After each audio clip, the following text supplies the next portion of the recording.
নমস্কার বন্ধুরা, আপনারা দেখছেন রুমারহেশেল। আপনাদের সঙ্গে আমি রুমা। শুরুতে নজর রাখি যে আজকে রুমারহেশেলে কি তৈরি হচ্ছে।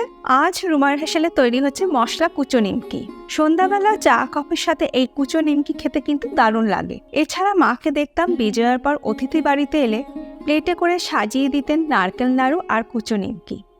আর এই নিমকি বানিয়ে আপনারা কিন্তু অনেক দিন পর্যন্ত স্টোর করে রেখে দিতে পারবেন। তাহলে কিভাবে বানিয়ে নেবেন এই মশলা কুচো নিমকি দেখে নেওয়া যাক আজকে আমার এই ভিডিওটিতে।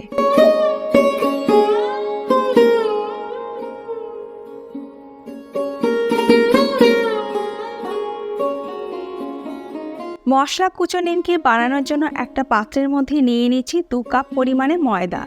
2 কাপ মানে 300 গ্রাম।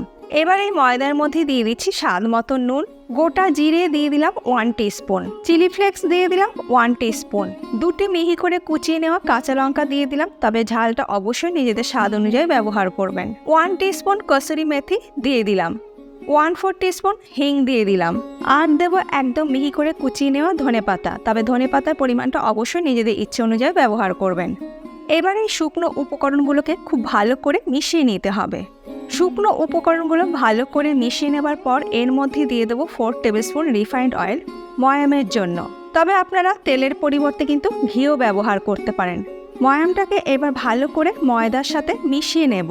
নিমকি খাস্তা আর মুচমুচে করতে হলে তেলের ব্যবহারটা একটু বেশি করতে হবে।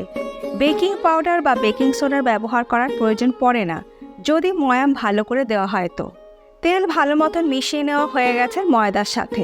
হাতের মধ্যে যদি নেওয়া হয় তাহলে ভালো মতন বাইন্ড হয়ে যাচ্ছে।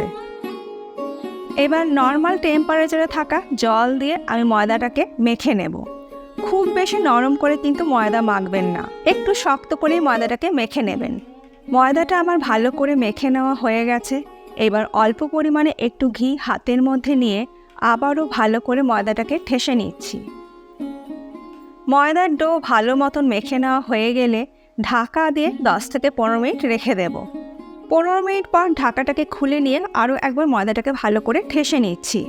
এবার ময়দার এই ডোটা থেকে বড় বড় লেচি কেটে নেব। আমি বড় বড় 5টা লেচি কেটে নিলাম। এবার নিমকিগুলো বানানোর জন্য একটা লেচি নিয়ে বড় সাইজের রুটির মতন বেলে নিতে হবে। এর জন্য আলাদা করে তেল, ঘি বা আটা ময়দার গুঁড়োর ব্যবহার করার প্রয়োজন নেই।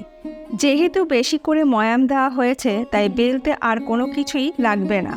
খুব পাতলা করে একটু বড় সাইজের করে বেলে নিতে হবে। বেশি মোটা করবেন না, তাহলে কুচো নিমকি মোটা মোটা হবে, খেতে ভালো লাগবে না।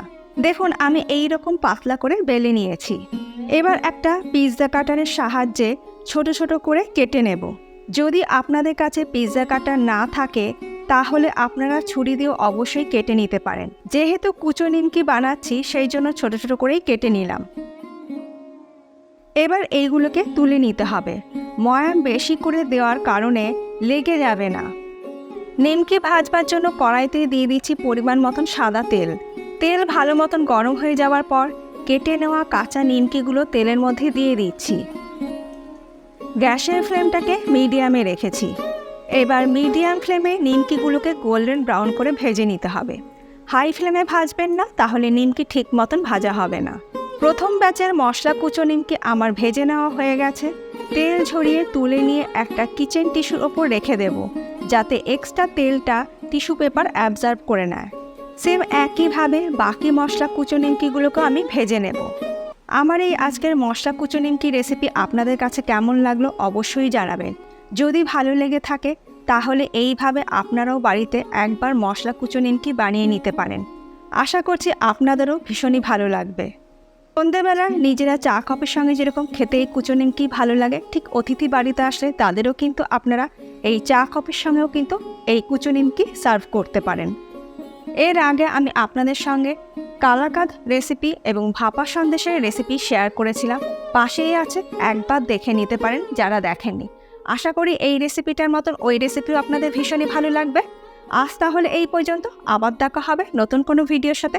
ভালো থাকবেন, সুস্থ থাকবেন, ধন্যবাদ।